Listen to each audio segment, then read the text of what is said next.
Hello there and welcome to the EDC Empire. Today we are going to be taking a look at the Linder dual action automatic hidden release knife. The dual action automatic hidden release knife is designed and OEM'd by Linder and produced in Germany, which I never heard of Linder before this, and I have to say, after checking out this thing, I am very impressed and it might have to keep my eye on them in the future. This model, which I'm not going to repeat the name of, can be locked up with its liner lock and deployed with either thumb studs or, as the name suggests, a hidden release automatic mechanism. It is running on nylon. However, I would say that the nylon is pretty well done, and honestly, I've not had that much in the way of issues where it kind of feels just mushy. That's the best way I can describe most knives that run on nylon. Is just they feel kind of mushy. There's only really mush in the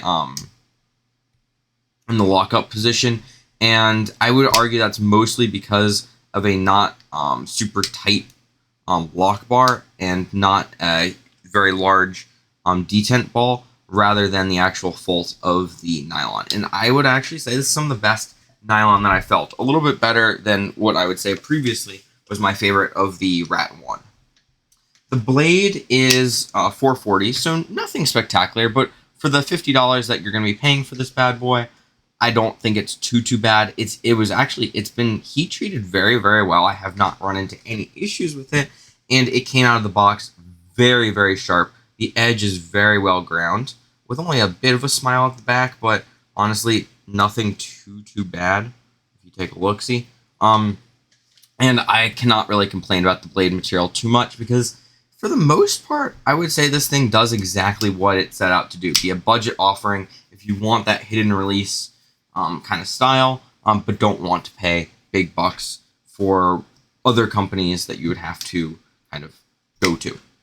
The blade shape is a drop point with a hollow ground blade starting at around 40% of the blade, coming down to a reasonably thin edge. Nothing spectacular, a pretty usable tip, and honestly, it looks like this thing would be very thin and kind of unstable in terms of use, but I have not run into any issues with that, and I actually prefer how the thickness that it's at. It's perfectly good. Now, if you're going to use this thing a lot and sharpen it, it probably will get thick reasonably, or after some sharpenings, but I would say you have quite a nice bit of life in it, and I'm not too worried about that for this particular model. The handle materials are a polymer over steel liners with a polymer backspacer and then rubber inserts. And these rubber inserts are actually quite grippy, almost to a fault on the back side. However, they do their job very well, and on the face side, it also does a very nice job at kind of allowing you to feel out where the button is for the automatic mechanism. The overall length on the Linder is 7.71 inches when open and 4.46 inches when folded. It has an overall depth of 1.21, which if you compare it to your PM2, makes it very, very, very carryable. I really had no issues with carrying this in jeans, shorts, basically anything. We have a width around the pivot of 0.58, which if you compare it to your PM2 means that it is pretty thick, but I didn't think it was overly so. Excuse me. If we get into our size comparisons, we have the PM2 and Para 3, and what we can see here is it's pretty similar in size to the Para 3, a little bit smaller than the PM2, but a very carryable and pretty standard size. Getting into two more size comparisons. We have the Benchmade Bug Out and Delica 4.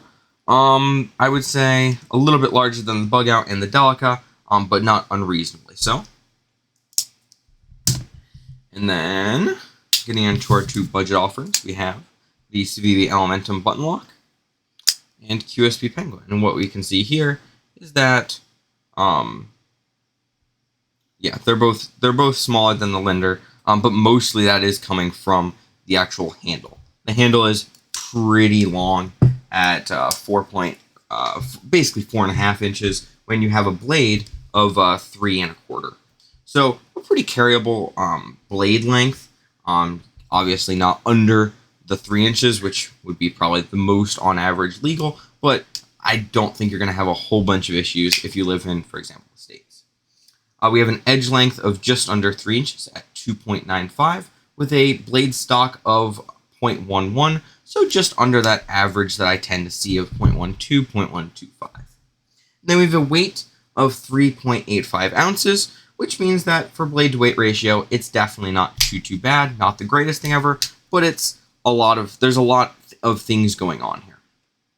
So what are my thoughts overall? Well, I would say I have two major kind of notes about this thing, but other than that, I really like it and actually really recommend it if you want to try either an automatic knife if you've never had one. It's not a bad option unless you really want that button action, which, to be fair, I would say there are companies that do it better.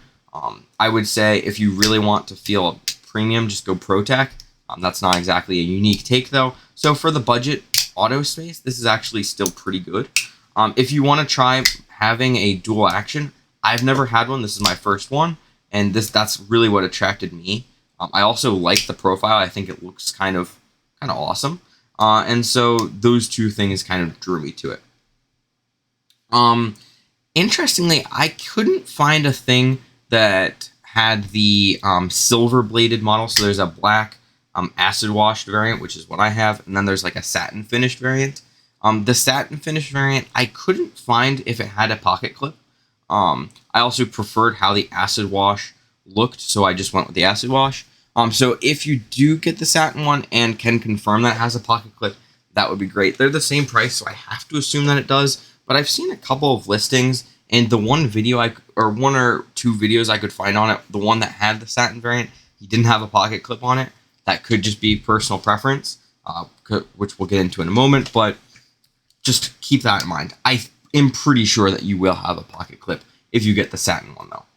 Speaking of the pocket clip, it's pretty good. The profile is not bad. The bill is not too extreme. It's there, definitely. It's a decent length. It doesn't go up super high. It doesn't really get in your way at all. I actually don't hate it. The two issues are, one, it's mounted with one screw, and so it does have the tendency to slip around a little. But so that's a little bit annoying. I wish that they could have thrown in a second screw there. I mean, they have these two screws right here that they could have used. And made it kind of a tri-pocket or a tri-screw design, but it's honestly not too bad. And then the other issue is that it is running on this rubber, which, as I've mentioned, is pretty grippy, and also the clip is pretty tight. So it can be a little bit of an issue getting it in and out of the pocket quickly.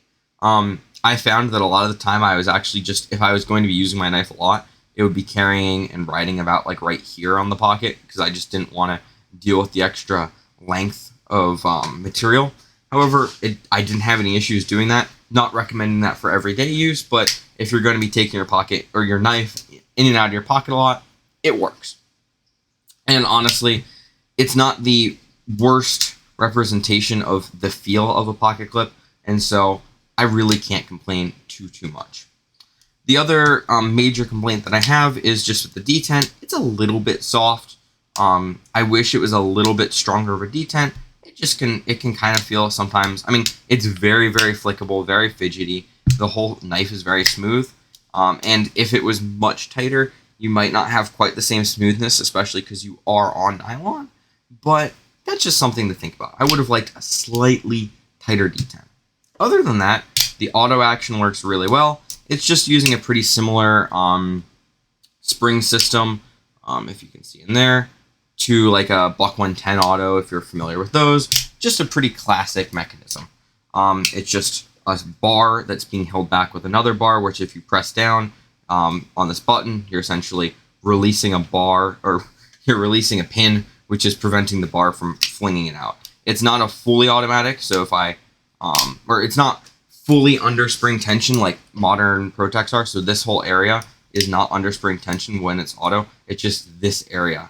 So it's more similar to or how many assisted knives kind of function in terms of overall like real springitude, if that makes sense. However, functionally or legally, I guess, it's an automatic because you're not acting with the blade, if that makes sense. Other than that, I mean, it came extremely sharp out of the box. I've not had any issues with the 440. I don't hate 440. It would be nice if they put something else on there, obviously.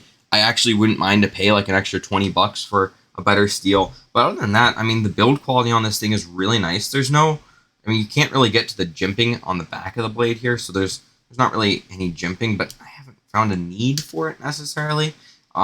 It's well put together, and honestly, besides just going to be a pain in the butt if you ever want to take this thing apart, because there's so many layers, and I just wouldn't because of how the spring or how the auto mechanism is set up. Just autos in general are a pain in the butt, but especially, I just don't think I would even mess with this pin setup.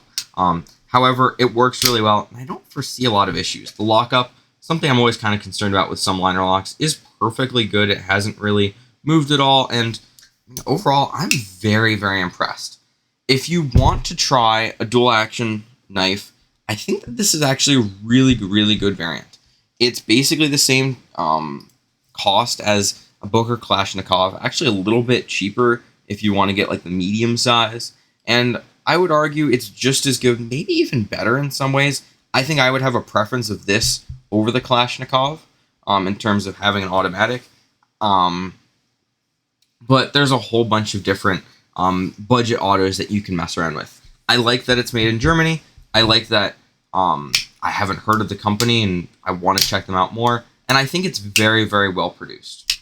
If you happen to own one of these, comment down below what you think about it. And if you enjoyed this video, please consider liking and subscribing. Thanks for watching.